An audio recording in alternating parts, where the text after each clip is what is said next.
In goal, Jackson gets the high snap, sets in the pocket, cocks his arm, throws the pass end zone, caught for the touchdown! At the goal line, caught by Brown! Baltimore wins! Line drive, team touchdown throw! Lamar Jackson! Every primetime game. Whatever it takes! The biggest season ever. The only thing matters is the win! That's it! The road to Super Bowl 56 is on. Westwood 1. Let's go, boys! Yeah, it's time for Monday Night Football. Let's go to the stadium and join Hall of Famer Kurt Warner and the voice of Monday Night Football, Kevin Harlan. Powers the people of California have is to elect their own representatives in government. How state districts are drawn can make the difference between empowering and maximizing a community's voice or minimizing and muting those voices. California's Citizens Redistricting Commission was created to redraw the maps for Congress, State Senate, Assembly, and Board of Equalization, but we need your help to do it. Visit WeDrawTheLinesCA.org to provide input, because everything is on the lines.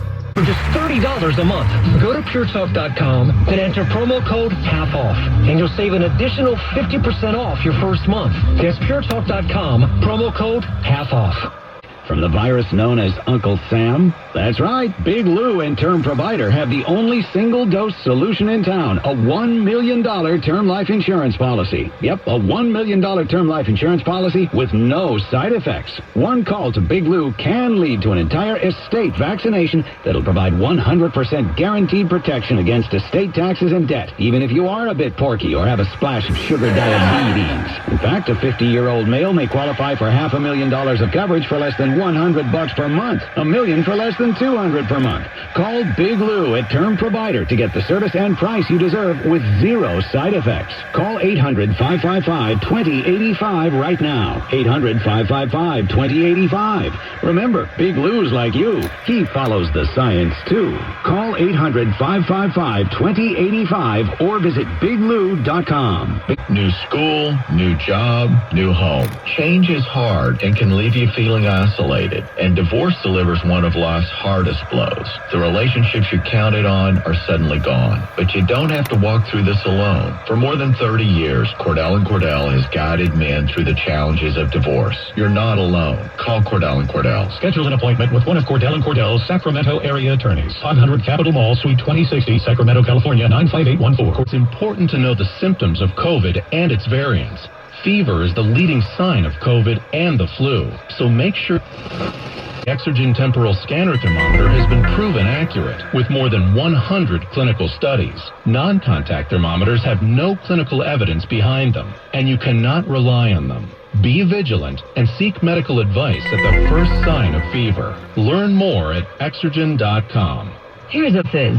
For just $120 total, Huft will perform a furnace tune-up, plus a whole home plumbing safety inspection, plus a full-service electrical inspection. 3 visits in one for only $120. Kitty O'Neill here, and yes, it's a three-fer, and just look at the savings. But it gets better. If your system needs replacing, but the cost of a new system has you worried, problem solved. Huft is offering a complete home comfort system for just $9,500. That's a savings of up to $4,200 on a brand new heating and air conditioning system. Now that's a nice incentive. Hurry though, at these prices, the three-fer and the discounted comfort system won't last long. Google Huft Home Services today. That's Huft, H-U-F-T Home Services. 16 miles to go? I've already ran 10. Yep, that's hard. But understanding your Bible, that doesn't have to be hard. Yeah, it's Kevin and Taylor, and that's why we love the New Living Translation of the Bible, because it's accurate, but it's beautifully written in a flowing style that's easy to understand. Why is that so important? Because understanding the Bible changes everything. It'll change your life. And the New Living Translation comes in so many different editions. There's a men's Bible, a women's Bible. Taylor, there's even a coloring Bible for adults. Can you believe that? And people love it. It really helps you stay focused and connected when you're reading God's Word. Find the version that's perfect for you at newlivingtranslation.com. After all, why would you read a Bible that you can't understand? Let's get ready to rumble! Hello, welcome to the show. My name is Charlton of Big C Sports. This is Charlton of Big C Sports, coming to you worldwide on the Big C Sports Network, on the #1 network in the United States of America. And Big C Sports has been voted the #1 sports show in the universe, according to everybody who loves sports. Is all fair and love awards today. The beautiful November the 29th, 2021. Drawn to the board is Bonjour. As I say, welcome to the show. Really do appreciate coming to you on 18 podcast applications all over the world. Big C Sports Podcast. That's 18 podcast applications. That means I can at least count to 18 because I counted them all. It's all fair and love is more. As I say, let's get ready to rumble. You can follow us on Google Podcasts, Alexa Podcasts, Spotify, Speaker Podcasts, Apple Podcasts. You can follow us on iHeart-Radio-Podcast, Castbox Podcast, Deezer Podcast, Podcast Addict, and Podchaser. And at this time, I gotta catch my voice. I gotta catch my breath. Oh, man, that's that Thanksgiving leftover, TV dinner leftover that I had. It's already very 11 war. Also, you can follow Big C Sports, Geo Savon Podcast, out of London, England, Podtail Podcast, YouTube Podcast, Hubhopper, Stitcher, Radio Online Podcast, Repod Podcast, Luminary Podcast. You can also follow Big C Sports Podcast on Xfinity, Comcast TV, Apple TV, Roku TV, Amazon Fire TV, and a lot of smart TVs all over the universe. Really appreciate that. Get out some praise. Also talking about doing some streaming with some partners that I've known in the world of broadcast many years. Really do appreciate that. I love paying homage to my family legacy from my mother's side. My great-grandmother, called her Mamo, really did everything possible to keep their family together. My grandfather, Pop, former Negro League baseball player, and also known for making the best moonshine in the history of the universe. Very well known for saying, boy, get out of that bar. Oh, you can see why I was always saying, boy, go get a switch. It's all fair. I love that. My beautiful grandmother called her Mud Deer. She was a seer, very smart person, made sure that everybody stuck together through thick and thin. And my beautiful mother helped start a Head Start program in Northern California and helped us win the Little League Championship of the universe. Give mama some praise. Always saying rise and shine. Really do appreciate that. On my father's side, the patriarch of the family, my grandfather, Albert Curry, started 2 service stations in Oakland, California. Also had built 2 churches in Oakland, California, and a 3rd one in Central California, along with my grandmother, Alberta Curry, a very intelligent business person, helping my grandfather all along the way. And then my father, retired Air Force fighter pilot and chief mechanic, made sure the planes could fly high so we could all stay safe at night. And my brother taught with that bombastic voice, always sound like lightning. And my beautiful daughter, Daisy, the most beautiful daughter in the history of the universe. Really appreciate that, helping me out when college was come to the West Coast, getting the coaches' information. Is all fair and love and war. And then my son, Malcolm, who's all over the NBA stats, knows everything top to bottom. Really appreciate that. And Big C with his wealth of knowledge in the past. Really appreciate that. Give it all for praise. Love saying, let's get ready to rumble. I love saying that. Welcome to the show. Big C Sports nominated, SP nominated podcast. Really do love what I'm doing. No scripts, no 3-way producer, and no 3-way teleprompters in my ear. I'll do my show with my higher self and God. I love doing Big C Sports podcast. I really do. Talking about doing some streaming coming up for 2022 with some former NFL and NBA athletes, all fair and love and war. I produce the show. I direct the topics. I broadcast the shows. I do all the sound effects. If you want to hear what a sound effect is, I don't make the sound effects, but I do the sound effects. It's all fair and war. Like Time for School, you know, there's a sound effect down in Los Angeles with Lincoln Riley. Time for School. No matter how good a coach he is, this kid still got to go to school at USC. We'll see what happens. But I'm going to say touchdown. Give Lincoln Riley some praise. I thought they would have brought in Nick Saban. You want to go for the gusto? Bring in Nick Saban. Lincoln Riley hasn't won 7 NCAA championships, but Nick Saban does. Money's money. But also I do the commercials outside of what the agency in New York City does. I provide the stats and the storytelling as what they hope to hear at USC. Touchdown, Trojans! That's what they're hoping to hear with Lincoln Riley. We'll set the offense on fire. Got to get a better defensive coordinator for USC. And then I upload the show to 18 podcast applications all over the world. I never missed a show since starting Big C Sports September 12th, 2015. And I think I really am the only sports show in the universe that honors God on every show. One of my favorite scriptures is Genesis 13:15. It says, "For all the land that thou seest will I give you, and thy seed forever." In the book of James 4:2 said, "We have not because we ask not." So if you want something, just ask. and then give the Bible some praise. I said, give it praise. It's all fair and level war. Give the praise where praise is due. I love saying for all of the people who follow sports, we always want to thank our veterans. And I love saying, please, if you know anyone going through issues, we have a Veterans Crisis Hotline. It's not mine. It's yours. It's everyone's. They really are experienced helping veterans and their loved ones get help when they're going through a crisis. If you know anyone going through issues, pick up the phone. Call 800-273-8255. That's 800-273-8255. Or you can text 838-255. That's 838-255. If you're online, simply go to veteranscrisisline.net. That's veteranscrisisline.net. You can definitely get our veterans some praise and thank our first responders. We really do appreciate the work that our first responders do. They do it all. When you call 911, that's who shows up. Also want to say thank you to Xfinity, Comcast TV, and Comcast Spotlight Effect TV for presenting Big C Sports to the universe. Just like in Genesis 1:3, God said, let there be light. Open your cell phone to say play. Big C Sports Podcast. You will see our app pop up all over the world. It's amazing how it happens. Really do appreciate that. Very happy to be affiliated with Valley Homes Weekly TV on Dish TV, Direct TV, AT&T Uverse, and they cover Major League Baseball when the Major League Baseball season is around. Also, for real estate homes, if you want to know what's going on in your neck of the woods for real estate, go to valleyhomesweekly.com. Also, the nationalrealestatepost.com to find out about what's going on with real estate in your neck of the woods. Also, if you want to find out about interest rates and mortgage rates in your neck of the woods, go to mortgagedailynews.com. That's mortgagedailynews.com, or you can call 800-772-8624. That's 800-772-8624. You can find out more about what's going on in real estate. Give that some praise. Give real estate some praise. Really do appreciate that.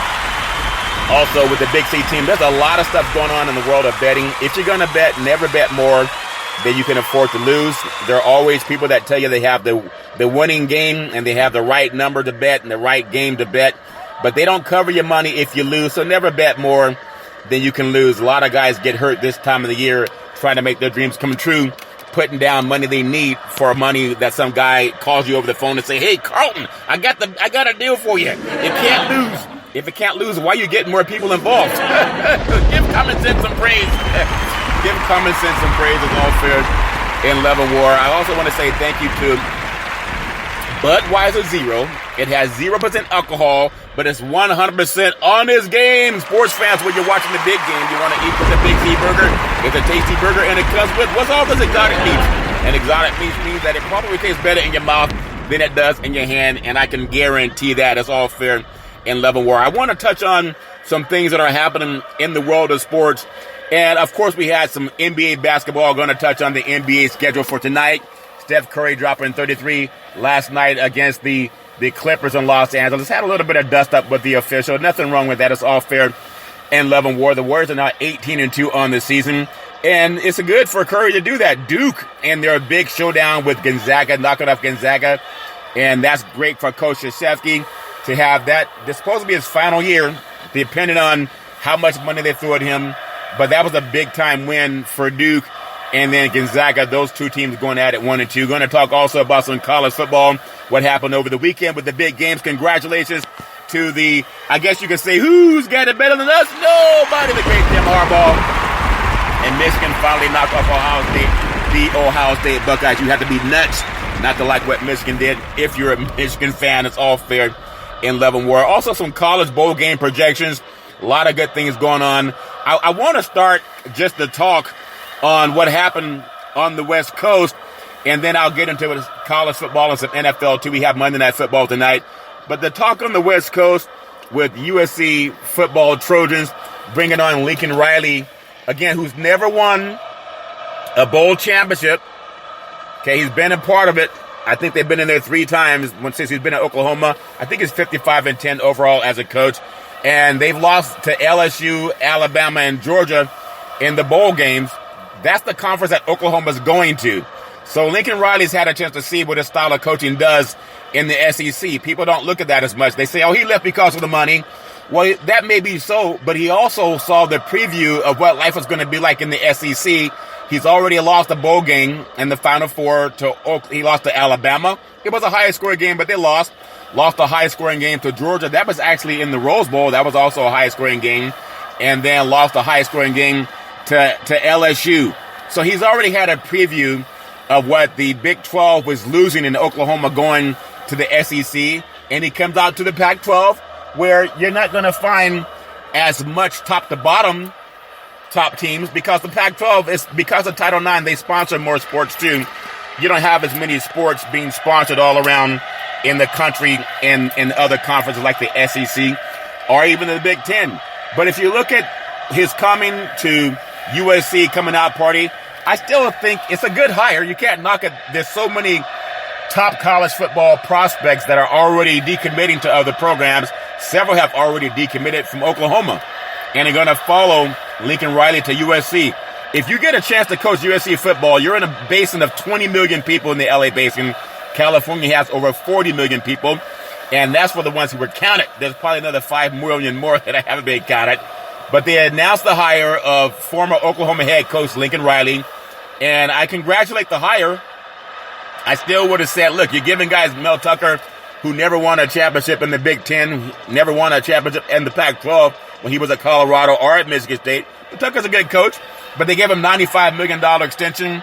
And then, you know, Penn State's they've up-newed their coach, so they have it all locked up for Penn State.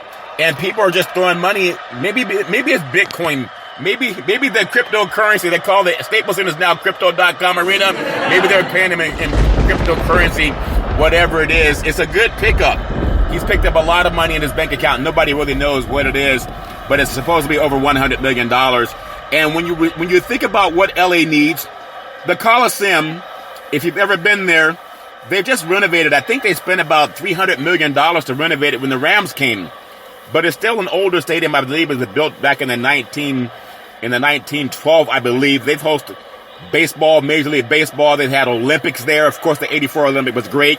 Of course, USC football, UCLA used to play there at times.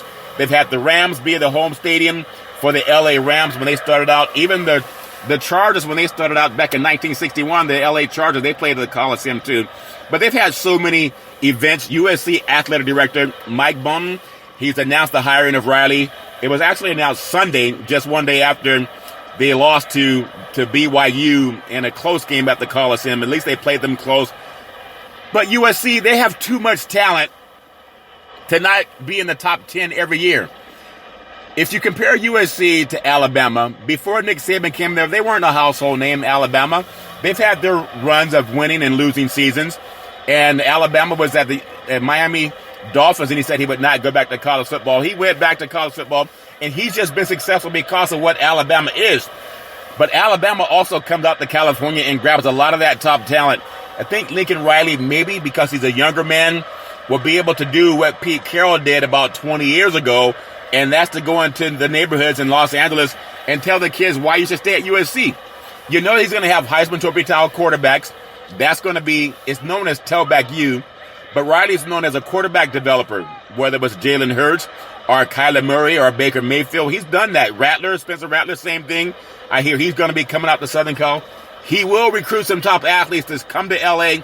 and stay in L.A. And what do you get by playing in the Coliseum? When they just booked this new, beautiful $5 billion SoFi Stadium that's a few miles across town in Inglewood, but that's for NFL football. The college environment, there's nothing like the Coliseum because of the history. It's a big bowl. I don't like the way they have the empty seats at the end of the stadium, but they'll fill that in with electronics, and maybe they'll do something to maybe make that look a little bit better. They have some of the retired jerseys hanging on the cement bleachers, what used to be bleachers. But it's a beautiful, beautiful stadium. No matter what people think about it, you would never tear down the Roman Coliseum. If the Roman Coliseum in the United States, they would have torn it down a long time ago, and people know that. They would have said, man, that's too old. They would have torn down the pyramids of Egypt. They would have said, man, those pyramids are too old. We need some new ones. But I'm glad that USC scored a touchdown with Lincoln Riley. As long as he gets a defensive coordinator that knows how to coach defense. They gave up a lot of points to LSU in the bowl game, also to Alabama as well as Georgia. And not that it's Lincoln Riley's fault. but the last time Oklahoma played USC in a bowl game, I believe it was the 2004 Orange Bowl, down in the territory where Oklahoma's going to be joining SEC territory. It was 55-19 USC. That was Reggie Bush and Matt Leinart, Lindell White, them good old boys from the Trojans ran over Oklahoma. That was an undefeated Oklahoma team, and I believe Adrian Peterson was a Heisman Trophy winner that year, and he didn't even get 100 yards against the USC Trojans, 55-19. So he's also seen, he wasn't the coach then, Stoops was at that time, but he saw the firepower that you get out of kids out of California. I mean, Reggie Bush is right out of California, went to Helix High School, La Mesa, down in San Diego. Matt Leinart played at Santa Ana Mater Dei, which is playing for another national championship coming up, I think, December 11th against Sarah High School of San Mateo, Tom Brady's alma mater, also Lynn Swann and Barry Bonds' alma mater. So Mater Dei going for another undefeated season. If they win it, this will be, I believe, their fourth national championship in the last 7 years. They keep a lot of kids in California. Raleek Brown he's one of the top running backs in the country. He's going to, I think he's already decommitted from Oklahoma to go play with Lincoln Riley. And he's going to be most likely signing him with USC. And a lot of talent will sign him with USC. What Donnie James did for the Washington Huskies back in the 90s when they won a national championship, they had a kid by the name of Bino Bryant and Napoleon McCollum, two All-American running backs that came out of Southern California. Brunel, I think his name is Coach Brunel. I think it's Mark Brunel, came out of St. Joseph, Santa Maria. They've had a lot of players that came out of Southern California that went up north and helped the Washington Huskies win a national championship. When Skip Kelly, when he was at Oregon and they were competing for national championships, his fertile recruiting ground was Southern California because of his wide open offense. So yes, they will need a wide open offense the same way Pete Carroll had, and the same way, if you think about it, Lincoln Riley's done the same thing in Oklahoma with a wide open offense, and that's what gets kids to say, I want to go there and score a touchdown, and I want to play for the Trojans, and I want to run around that white horse. It's all fair and level war. So I think it's going to be a touchdown for the USC football program. Bring them in and let them get. Also, just keep in mind, not knocking Oklahoma, but USC will most likely, because it's all about getting those top players to come. The 11-on-11 camps, 7-on-7 camps, a lot of that originated out of Southern California. So the top kids know who the face of football is. And Riley's an offensive guru. Even though they fell to Oklahoma State, that was because of a fumble punt against Oklahoma State in the Bedlam rivalry. But you can't win everything. But that's a good program in Oklahoma. But with USC getting Lincoln Riley and the young players that will follow him to Southern California, the name, image, and likeness can be no bigger than Southern California because you're in the backdrop of Hollywood. If you're in the backdrop of Hollywood, you got to focus on football, but there's a lot of life after football. They'll have the older Trojans coming around and all the Hollywood stars coming around the same way Pete Carroll did. So I think it's a home run, a touchdown, if that makes sense to you, for Lincoln Riley with the USC Trojans. It's just about, can you win at the college level in LA? There's a lot of pressure to do more than just play football, but I do feel that he's a good fit. As long as they get a defensive-minded coordinator, you can outscore teams. You're gonna be able to outscore teams because they'll get the best offensive talent, and he's proven that at Oklahoma. He's gotten a lot of good offensive talent, but you got to build up some defensive talent as well, and I think that's going to help for USC. And the fact that they're in the Coliseum, everybody knows where it is. It's the backdrop of Los Angeles. If you look at USC as they look forward, the arrival of the new Lincoln Riley coming to Southern California, there are, I think, about 17 head coaches in the modern era of Trojan football who produced a record of 792 wins, 317 losses, and 40 ties with 11 national championships over the last 103 years. Say 103 years, that's a lot. Yeah, it's a lot. But when you think about it, you have to compare yourself with the history of what USC has been. And of course, when you look at Pete Carroll, I mean, this might be his last season in Seattle. You know, no talk about bringing him back. Of course, Pete Carroll's probably going to say, I'm tired of coaching football after this. I know they're playing the Washington football team tonight. But when you think about some of the great coaches from John McKay that helped USC win 4 national championships, and there's also, people might not know the Trojans' history. There was a coach that won, I think it was Howard Jones. And now you're going back to before people were born. The Trojans had national championships in 1928, 1931, 1932, a great year, and 1939, and then 5 Rose Bowl wins. But that's going way back in the day. You got to get these young players who can have a wide open offense. I think that's what USC is going to offer. And as long as they do that, they'll get some of the top flight talent, not only from Southern California, but all around the country. That's what Pete Carroll did. And with that, they'll get back to glory. And when you sing, I think the Trojans will be back next year. Don't look for them to have to rebuild. This is a team, if you can play one-on-one football, which is what a lot of the passing leagues are like anyway, you can get top talent that will sign up for spring football on USC for 2022. And in 2022 season, they can compete for a Pac-12 championship, and they have to. This is not about come here and struggle for a year or two. They have enough talent. I think they made a mistake when they fired Clay Helton because you put the system in shock a little bit after losing to Stanford. They could have rolled it out. They were already looking for somebody else anyway. I still thought it should have been Nick Saban. And for people that feel that Lincoln Riley threw Oklahoma under the bus, did Oklahoma throw the Big 12 under the bus, decide to go to the SEC to join a super conference? And I said this a long time ago. You already saw a preview of what Oklahoma is going to be in the SEC. And 3 of the 4 big bowl games, they lost to Alabama, they lost to LSU, and they lost to Georgia. And they were blown out in those games. That's the preview of what's going to happen when they go to the SEC. It's relationship-based. A&M's never won the SEC. Missouri's never won the SEC when they went. Even Arkansas, they won one division one time. I believe that was back in the 2005 or 6 season, somewhere in there. They won one division, but they never won the complete championship because it's based on relationships. And they're not going to let some good boys from Oklahoma come in their SEC territory and win the SEC championship. You can give that some praise because that's the truth. Hasn't happened with A&M, hasn't happened with Missouri, hasn't happened with Arkansas. It's not going to happen with them. All fair and level work. We're going to take what's called the Big C pause, also known as the Big C timeout. When we come back, we're going to talk more about college football and where some of the top teams are ranking according to the polls. In the words of former California Governor Arnold Schwarzenegger, I'll get back. All right, we are back from the Big C pause, also known as the Big C timeout. You can follow Big C Sports 24 hours a day, 7 days a week on 18 podcast applications all over the universe. Really do appreciate that. As we say, are you ready for some football? Of course you are. Let's get ready to rumble. They were rumbling in Michigan. Hassan Haskins, 5 touchdowns. It led the Michigan Wolverines over Ohio State. Good old boy had 169 yards and 5 touchdowns as the Wolverines beat those nuts for the first time in many, many moons. How about us? Get no faces. Get those nuts out of here. It's all fair in level wear. But so rivalry week was amazing. One of the most watched college football games in 2 decades. Ohio State losing all game at Michigan and lost the game eventually. Alabama was losing all game at Auburn and won. Bryce Young just won the Heisman Trophy. Guess where Bryce Young came from? Santa Ana, Mater Dei, California. Guess where he went to?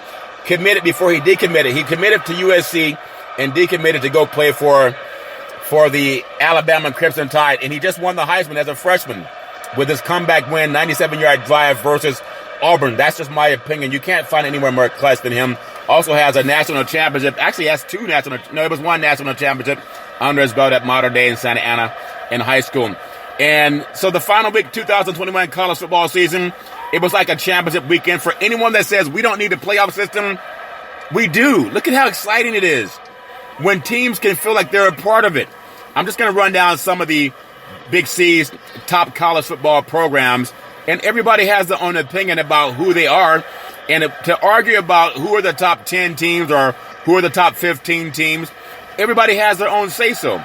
I'm going to run down my thoughts on some of the top 15. I'm going to go with the Utah Utes. They're 9-3. Not a dominant performance against Oregon like they had a week before, but the Utes were comfortable throughout their 28-13 win over Colorado.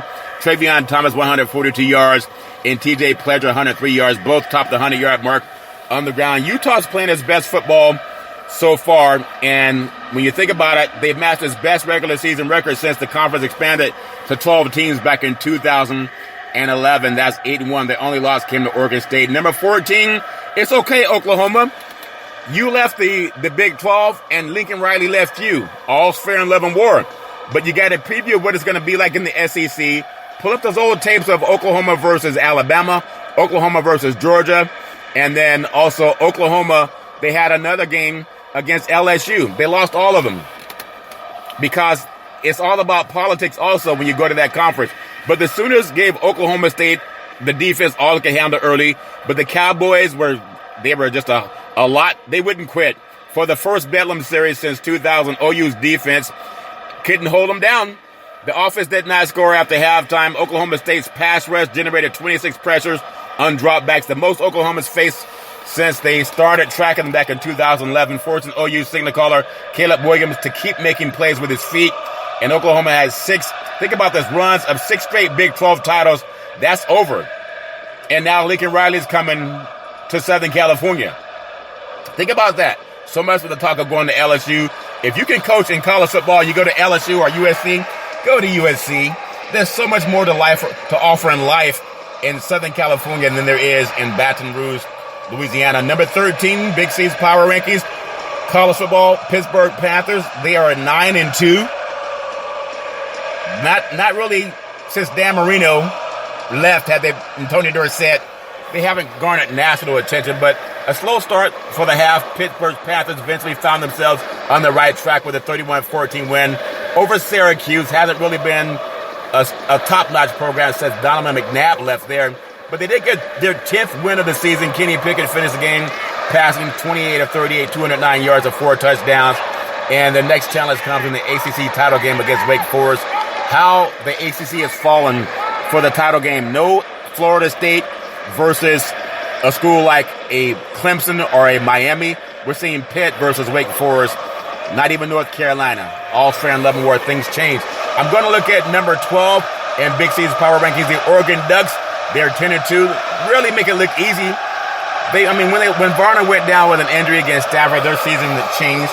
So even though they pushed out to a 24-3 halftime lead in the battle for what they call the Platypus Trophy against the Beavers on Saturday, used to be called the Civil War, a second half stalling in order, Oregon State battled back.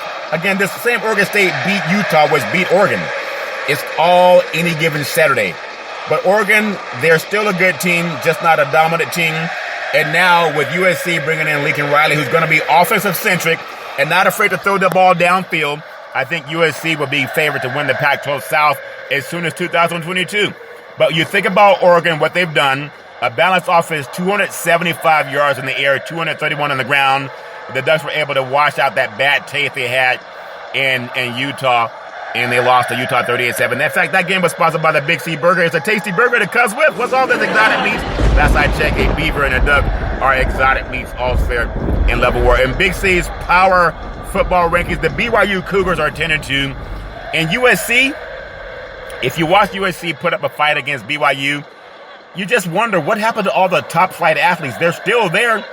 They just need some direction, and they're going to get it with Lincoln Riley. BYU running back Tyler Algier cracked the 100-yard rushing mark for the 4th time in 5 games as the Cougars beat Southern Cal 35-31. USC, they had it taken a 31-28 lead early in the 4th quarter, and BYU took the lead back with 3:57 on the clock with a 7-yard touchdown run from Jackson McChesney. But think about it. BYU is going to be in the mix for a possible New Year's 6 bowl berth, and the fact that they did it in the backyard of Southern California, USC, no, that shouldn't happen. They'll be back next year. They still talk about beating when you're at USC, beat USC. You got to beat UCLA. You got to beat Notre Dame. You got to win Pac-12 championships, and you got to play for national championships.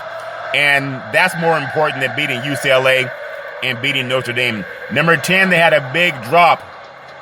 Maybe too far of a drop. But how do you say what happened in Michigan was not a beatdown? It was a beatdown, and give the Michigan crowd give them praise. The maize and blue were amazing.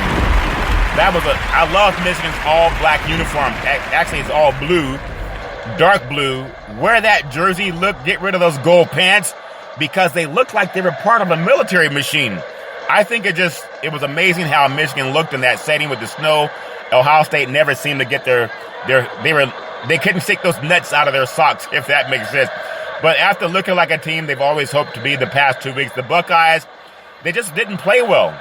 They had no answers for Hassan Haskins in Michigan's run game. They were being beat at the line of scrimmage, allowed 297 yards, 6 touchdowns, 188 yards in the second half alone. That's not your normal Ohio State defense. And then Michigan, they still got to beat Iowa in the Big 12 at the Big 10 championship game. But it was just amazing to see Michigan come out and play like they were possessed. And so for the great Jim Harbaugh, he was able to say, who's got it better than us? Nobody. He meant it for that game on Saturday in the rivalry game. That was really a rivalry, all fair and level war. To see the crowd storm the field at the Big House, that was impressive. Number 9 in Big C's power football, college football rankings. After a week of being embarrassed by a lopsided losses and a $95 million contract extension by Mel Tucker, they gave up to Ohio State. They just kind of gave up in that game. That's my feeling anyway. They showed a performance and beat Penn State, which was a tough comeback. It's 10th win of the campaign, so Tucker gets the money. The Spartans had a balanced offense against the Penn State Nittany Lions. And the Lions had a very good defense. Quarterback Peyton Thorne making some clutch plays in difficult weather, and running back Kenneth Walker III, who's a real deal, had a great performance and could have Heisman voters looking at him. But the Heisman Trophy goes to Bryce Young out of Alabama. If you saw the game, you don't even have to ask why. Number 8, Big C's college football power rankings, the Baylor Bears 10-2. It took 2 turnovers, 10 points off of those turnovers and missed field goals at the buzzer. But Baylor survived a visit from Texas Tech by the skin of his teeth, 27-24. The Bears' redshirt freshman quarterback Blake Shapen, he filled in for injured starter Gary Bohannon and completed 20 of 34 passes, 254 yards. And the Bears, they find themselves back in the Big 12 championship game where they will take on the Oklahoma State Cowboys. Number 7 in Big C's power rankings, the Ole Miss Rebels 10-2. Lane Kiffin, I thought, was also maybe a thought for USC Trojans. All he does is score points wherever he's been. I don't think he had a fair shake when he was at USC the first time, so maybe he was going to say no matter what. But he's at Ole Miss. How much better could he, if you could get Ole Miss to number 7 in the country, what could you do with USC?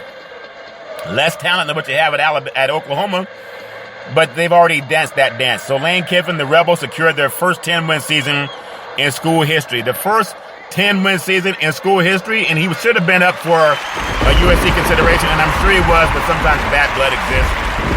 But they had a 31-21 win over Mississippi State in what's called the Egg Bowl, and that was much more defensive game early. Quarterback Matt Corral led the way for Ole Miss. He's done all season, 234 yards and 1 touchdown. And think about what he's done as a coach. He was on the staff with the great Nick Saban. Lane has a lot of coaching left in him. A guy that can control the offense, maybe as well as Lincoln Riley. Think about it. All fair and level war. We'll see what happens. Number 6, Notre Dame, the Fighting Irish, 11-1. Had no trouble beating up an overmatched Stafford team that's all banged up from head to toe. And the team finished the regular season 11-1. Notre Dame led 24-0 at halftime. Stanford just outmanned. They just didn't have the bodies. They were all banged up. 509 yards of offense for Notre Dame, 227 for Stanford. Irish quarterback Jake Conan completed 26 of 35 passes, 345 yards, and Stanford has to rebuild for next year, and they will under David Shaw. Number 5, Oklahoma State Cowboys. How about them Cowboys? And what a game down in Stillwater, Oklahoma. Give the crowd some praise. Give the crowd some praise to beat the Oklahoma Sooners. And they found a way to do that. Stoops is going to actually coach Oklahoma in their bowl game. So the Cowboys, they won the Bedlam Thriller. Just the 3rd time in 116 games. Both teams ranked in the top 10.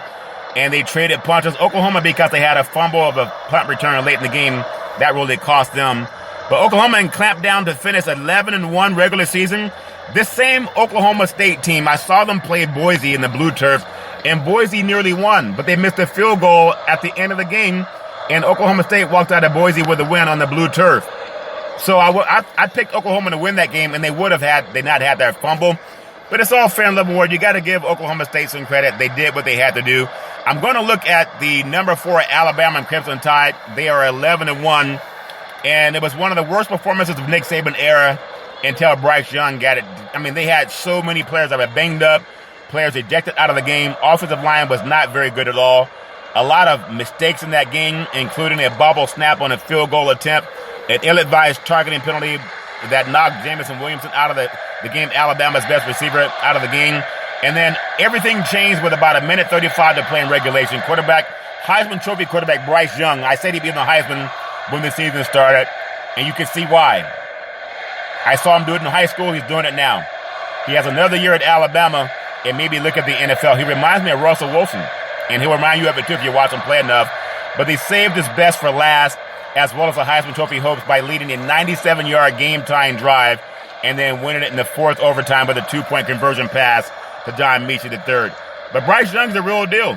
He did it in college at Alabama. People can see that. But I saw him do the thing for 2 years at Santa Ana Mater Dei on the West Coast, a school that has produced a lot of high school All-Americans and national championship teams. So I want to give Bryce Young the Heisman Trophy right now. Give it to him. He earned it in that win. And I think they'll knock off Georgia, too. Cincinnati, the Bearcats, they have number 3 in the country. Desmond Ridder threw 301 yards, 35-31 won over East Carolina. And Cliff's home field advantage for the American Atlantic Conference. And then the championship game against Houston on Saturday. Ridder went over 12,000 total career yards, becoming the school and American career record holder. In addition, Cincinnati finished 12-0 in the regular season for the second time in school history since joining that conference in 2009. He joined that team in 2009. The Bearcats, they joined that conference 2009. They've now won 15 straight games against league opponents and 38 in a row against unranked teams. I want to go back to Alabama. I think Alabama, and I might be mistaken, but I think it's the first time that they have been an underdog in a game they're playing against Georgia. I think the first time they've been an underdog in a championship game. So give that some praise that they went that long with Nick Saban at the helm. But I still think they'll pull out that win against Georgia. Just my opinion. If they get their offensive players back, it could go either way. I think they're a 6.5-point underdog. I would not be surprised if they won that game. Oh, my goodness. The Big Ten at the Big House. Are you ready for some football? Of course you are. On Saturday, the highest-rated college football game in about 2 decades. The Wolverines got to the groove back in the win over Ohio State. Coach Jim Harbaugh and Michigan beat the Buckeyes. Hadn't beat them since 2011 and snapped a streak on Saturday of 42-27. It was really a decisive win. Michigan running back Hassan Haskins rushed for 5 touchdowns, which was a record for any running back against Ohio State. He had 169 yards, and Michigan as a team ran for 297 yards, almost 300 yards against the Ohio State Buckeyes. Michigan's defense held Ohio State to 64 total rush yards and have 4 sacks on the season. And part of it was the crowd in those black uniforms, top to bottom. Very, very impressive win. And so with that victory, Michigan's going to the Big Ten championship game to represent the Big Ten East, and they'll face an Iowa Hawkeye team. I think Michigan's going to win that game too. As long as they don't look ahead, they'll be in the Final Four for college football. I'm going to bring up number 2. That's number 2, Michigan. But number 1, which might be number 2 after the SEC championship game, been wrong before, but I'm going to go with Nick Saban because they show the heart of a lion or the heart of an elephant, if that makes sense. But Georgia Bulldogs are 12-0. They got to lose eventually sometime. Their dominance on defense continued the regular season final as Georgia posted its 3rd shutout of the year, 45-0 over Georgia Tech. That Notre Dame had just beaten 55-0. So much for scores. But Georgia's first shutout in that series since 1964, a great year. The Bulldogs finished 12-0 for the first time since winning their last national championship in 1980. And they'll try to take a big step and try to defeat the Alabama Crimson Tide on Saturday, the SEC championship game in Atlanta. Be a packed house on hand. But if they do that, then the Bulldogs will be the number 1 seed in the college football playoffs. Possibly, I don't think they can knock Alabama out of whoever loses this team or this game will most likely be the number 4 seed, especially if Alabama wins this game.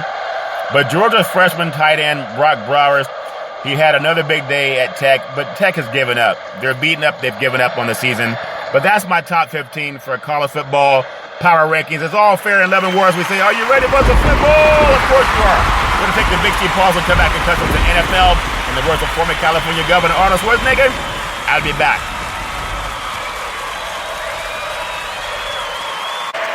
All right, we are back on the Big C pause, also known as the Big C timeout. You can follow Big C Sports 24 hours a day, 7 days a week on 18 podcast applications all over the universe. Really do appreciate that. In NFL football, of course, Washington is at home tonight versus Seattle, and it's really a pick'em game. I'm going to go with the Seahawks winning that game, maybe by a field goal. Maybe they'll get a 20-17 win, but we'll see. Washington's been playing some pretty good offense as of late, but we'll see what happens. Over the weekend, Miami Dolphins 33-10 over the Carolina Panthers. Christian McCaffrey's out for the season, another injury to him. Also for the Cowboys, the head coach McCarthy is out because he's tested positive for COVID-19. People, get your vaccinations. You know, I don't know how to pull this game. Cam Newton's return to Carolina has been a feel-good story at times, but it just had a really bad game. 5 of 21 passes, 2 interceptions before getting benched in the second half. Of course, you cannot put all the blame on Cam Newton in the loss. He still has been very productive in 2 of the 3 games that he's come back. But then when you think about it, Carolina's defense was bad. They're pretty good against the run, but they were just a bad team in this game. You got to look at the Dolphins. Have been one of the NFL's best teams during the month of November. If they can keep doing it in December, maybe they can make some noise for a playoff run. But they capped off the month with maybe, I would say, the most impressive performance of the year. The game was a defensive masterpiece by the Dolphins. The Panthers were just held 198 yards of total offense. The Dolphins held the team under 200 yards. Think about that for the defense, for that no-name defense. Big Tua, 27 of 31, 230 yards on a touchdown. Most of those passing yards went to Jalen Waddle. You got to look at the Dolphins. They had a good game plan. Brian Flores was in trouble earlier in the year based on people that talk about football. But the Dolphins are playing like they're getting healthier. And that's all you can ask. Atlanta, 21. Jacksonville, 14. Game is sponsored by the Big C Burger. It's a tasty burger, and it comes with, come on, drum roll, please. It comes with, what's all those exotic meats last I heard? A Jaguar and a Falcon are exotic meats. Is all fair at Lemon War. But I look at that game, and I thought, of course, Atlanta would win that game. The return of Cordell Patterson to the lineup definitely seemed to give the Falcons offense a huge spark. All right, let me say gave them wings. And with Patterson banged up over the past 2 weeks, the Falcons scored just 3 total points. But with them healthy, their offense actually looked like they were playing NFL football. He totaled 125 yards in the game. When he's in the lineup, it helps a lot. Jacksonville, the Jaguars fell on their face again coming out of the gate a little bit late. Not able to recover after that. The Jaguars' first half included Trevor Lawrence interception and a lost fumble by James Robinson. They're a young team.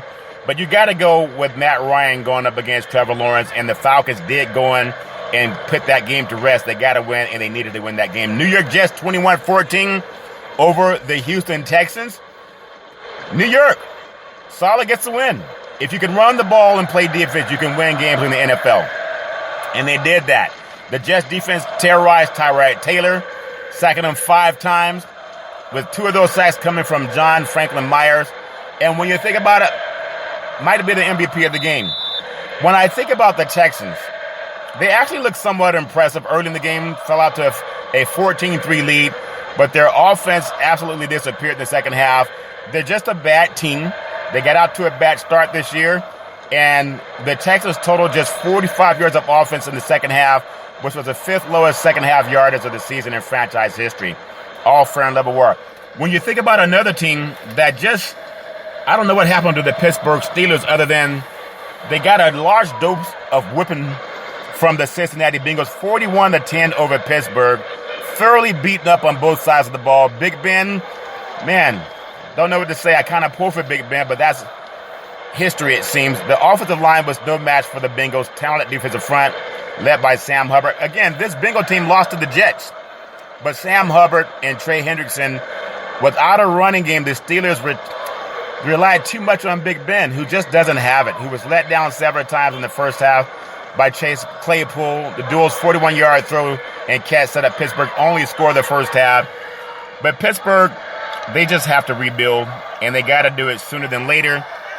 I think about a few weeks after allowing 90 rush yards to the Chargers quarterback Justin Herbert, the Steelers allowed the Bengals to rumble 125 yards on the ground in the first half alone.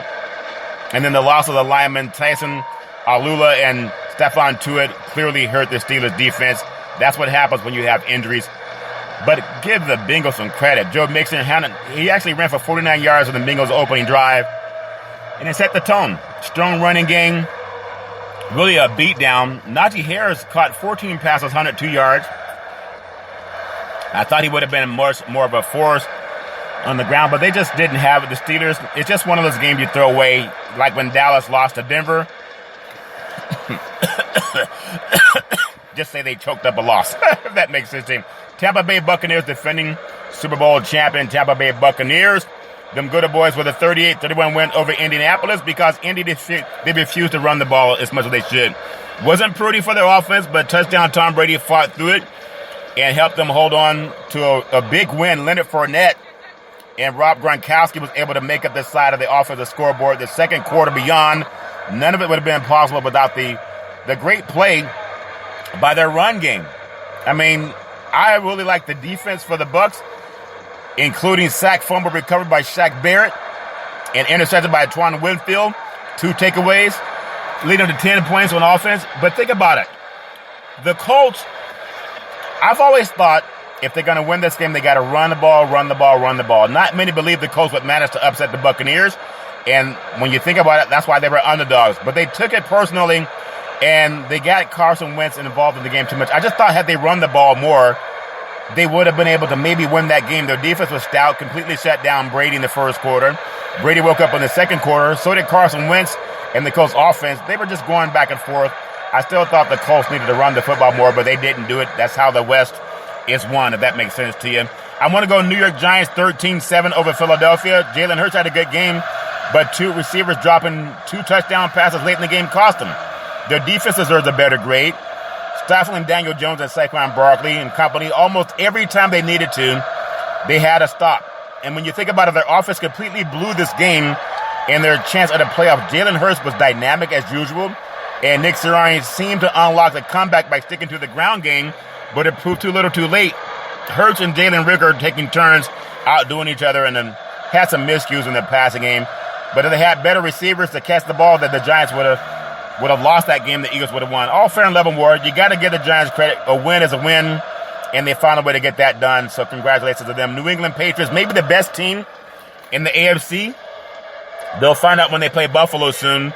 And Kansas City is already waiting in the wings, too. They've been in the AFC Championship game the last 3 games. But the Titans, had it not been for a handful of self-inflicted miscues, their path to Tennessee comes out of Foxborough with a win. But from the jump, the special teams was an issue for the Titans. 2 penalties banged them up on the offensive line. They don't have touchdown Henry anymore, so that's going to hurt them too. But when you think about what I have in New England, wasn't perfect, but enough to keep the streak alive. For the 4th week in a row, the Patriots were able to shut out their opponents in the second half, going 20-0 run over the final 2 quarters against Tennessee on Sunday. That's sparked by a number of key turnovers and plays by the defense, including by J.C. Jackson. And the Titans had the ball on the New England 2-yard line. Offensively, Mac Jones was efficient, completed 2 touchdowns to Bourne, but the unit did leave some opportunities on the table. I think under Bill Belichick, this team is going to be hard to beat going forward in the playoffs. And most likely, I'm not going to say they're going to win the AFC East, but they should at least split with the Buffalo Bills. The Denver Broncos they came up and shocked the Los Angeles Chargers 28-13 over the Los Angeles Chargers, who have been playing pretty good football. Just one disaster after another for the Chargers, the Lightning Bolts. Every time it looked like they might be able to get things going, they fall. The most glaring errors came during the second half that included a missed field goal and a pick 6 thrown by touchdown Justin Herbert and 1 of 2 interceptions that he threw in the game. They just couldn't get out of the way. Touchdown Teddy Bridgewater needed to win in the worst kind of way. And Patrick Surtain II made sure it would happen. The rookie cornerback intercepted 2 passes against the Chargers, including a 4th quarter pick 6. And just when you thought it was safe to come out and count on lightning bolts, that Denver crowd stepped up in that mile-high light air and made the Chargers really struggle. The Broncos took advantage of the Chargers' rushing defense, totaled 147 yards on the ground in the win. The Broncos are now tied with the Chargers and the Raiders in the AFC West. All fair and level war. I'm going to say there's gold in them there hills. Levi Stadium, Santa Clara, California. Santa Clara, San Francisco, California was rocking. There's gold in them there hills. They call it Bang Bang 9 a game, a 34-26 win over the Vikings with Kirk Cousins. This is a game that shows that the 49ers, they know how to win. Their winning formula is run the football. Run it. Don't make Jimmy G try to be a 300-yard passer. Run the ball, and they did that against the Vikings. The Vikings struggled in key situations, both sides of the ball. Obviously, injuries are going to cost everybody. But offensively, they just went 2 for 8 on third downs. They also had the ball twice in the fourth quarter, had a chance to tie it, but the defense stepped up. Kirk Cousins on fourth down, couldn't connect. The 49ers put a lot of pressure on Cousins. Dalvin Cook also went down with a chest injury, so that hurt them down the stretch. Minnesota could not get off the field while the 49ers offense that steamrolled to 208 yards on the ground. The Vikings are now 0-7 all-time under Mike Zimmer when surrendering at least 200 yards rushing. And the 49ers found their way to the playoffs. You got to run the ball because there's gold in them, their heels. The offense, the strategy over the past few weeks have been pretty simple. Run the football. Run the football. The 49ers, they figured it out. They keep running the football, and they'll keep winning. They totaled a season-high 208 yards on the ground, including 133 by the great Elijah Mitchell. With the ground game running for the 49ers, their offense is efficient. They're able to hold the ball a total of 37 minutes. That's incredible because the NFL is underrated this year. You think about how good they are running the ball. 37 minutes of ball control can beat anybody. And that 49er defense, it wasn't perfect, but it did make some big plays when it happened. Are you ready for some football? And the Star-Spangled Banner for the Los Angeles Rams. The crowd's going nuts at SoFi Center, but they've lost to Tennessee. They lost to San Francisco. Now they lost to Green Bay. Odell Beckham Jr. got his chest in the win, but the Rams went double digits early and could not bounce back. They went down. Touchdown Matthew Stafford, reverted back to what he was in Detroit. Just can't win the big game. And he's repeatedly dealing with the pain in his throwing arm and in the elbow and a sore ankle and some back pain. Everybody's banged up. But when you think about it, he found Odell Beckham Jr., got his chest in the win, got a touchdown. He caught 5 passes, 81 yards, and a touchdown. But the defense could not stop touchdown Aaron Rodgers and a bad toe. And when you think about the Packers, a measuring stick for the NFC, it may go through Green Bay again for the championship game or Arizona, as the Packers recorded a great team win, touchdown Aaron Rodgers, dealing with a fractured toe, his small toe, but still 28 of 45, 307 yards, 2 touchdowns. Devontae Adams around the Cup are big. Veteran Cup at 95 yards and a touchdown in just the first half alone. The Packers are playing really good football. Really impressed with that. If you're ready for the Baltimore Ravens and the Cleveland Browns 16-10, and Superman Jackson did not have his cape. The defense did an excellent job holding Superman Lamar Jackson down, created plenty of opportunities on the offense to get the team back into the game, but he had 4 interceptions. 4 interceptions nearly marred an exceptional defensive performance by the Ravens, and Jackson played erratic. It's just one of those games you throw it away, throw the tape away, he'll play much better. But think about how good their defense is. 4 interceptions, and you still win 16-10 over the Browns. The defense shut down the Browns' dominant run game and made Baker Mayfield look miserable in the pocket, and that's why defense wins championships. It's all fair and love and war. If you have a defense like what Baltimore showed, you got to give that defense some praise because everybody says defense wins championships, and they want the offensive guys to put up big numbers, but I think defense does win championships. And when you look at what happened with that Baltimore defense, they won it for them. And I love their all-black uniforms, too. That's a good look for the Ravens team. All fair and love and war. I really love NFL football. I know we're coming up on the teams making a push for the playoffs, but I want to give football some praise. Give it some praise. Monday Night Football may not be an exciting game, but I want to see touchdown Russell Wilson get back in the saddle and do his thing. And as we know, he had the banged-up finger. That game's already underway. Monday Night Football at FedEx Field in Landover, Maryland. You can see it on ESPN and streaming on Fubo TV. And then the over-under is 47. And these teams, Seattle just hasn't played well lately, but it might be a breakout night for them. The great Rod Stewart. Tonight's the night. Might be their breakout game. They originally opened as a 2-point favorite in this matchup. Did not take long for that to fade. In fact, it moved to Washington -1. So who knows what's going on with the health of players as they get to the kickoff. That game, again, already kicked off. But touchdown Russell Wilson hasn't looked right since coming back from the finger surgery. Seattle manages 13 points over the last 2 weeks. They got to find a way to win tonight. They're not going to make the playoffs, but maybe they'll get a win back at FedEx Field, all fair and level. I'm going to close out with some NBA. Going to do more of a wrap-up on football tomorrow also. But on some NBA basketball, Steph Curry dropping 33 against the Clippers over the weekend. I can't wait for their game down in Phoenix for tomorrow. Going to talk more about that setup. Phoenix has been rolling. Golden State's been rolling. Will it be a preview of the Western Conference Finals? I know a lot of people are talking about the Lakers getting back in the saddle, but I don't know, because this Phoenix team looking very good.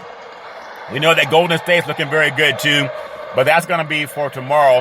And I really think that NBA basketball are just going along just fine and dandy. All these games are already underway. Orlando at Philadelphia. Denver is at Miami down in the south. Charlotte's at Chicago. Chicago's having a really good season this year. The OKC Thunder down in Texas at Houston. Indiana, they're playing at Minnesota. The Great Lakes. Cleveland is down in Texas taking on the Dallas Mavericks.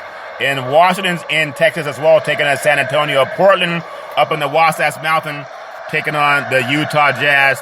And New Orleans taking on the LA Clippers. Just for tomorrow, we'll have New York Knicks at Brooklyn, a big game on the East Coast on TNT. Memphis at Toronto. Golden State, the game I want to see, 7 p.m. tip-off. Down in the Valley of the Desert at Phoenix on TNT. Game of the week followed. That's going to follow the Knicks and the Brooklyn Nets game. Detroit at Portland. LA Lakers at the Sacramento Kings, trying to get a win after they dropped one in Los Angeles to the Kings in overtime. It's all fair and little more. Back in the day, there's a man by the name of Drew Houdini Brown. He was known as Muhammad Ali's right-hand man. He would always tell Ali, you flow like a butterfly, you sing like a bee, you rumble, young men rumble. He said, but all you got to use, how can you lose? Ali said, I'm pretty. I'm so pretty I can't possibly compete. That's why I float like a butterfly, and I sing like a bee because of all the big burgers that make me light on my feet. That's why I rumble in the jungle. All fair and level work. My beautiful mama always says there's never ever an excuse for racism or domestic violence. If you know any man, woman, or child, no one should ever have to go through that garbage. Pick up the phone and ask for help. No man, woman, or child should ever have to go through that garbage on their own. And as we always tell you on every Big City Sports Show, we thank you, we appreciate you, and we hope that you have a super fantastic day.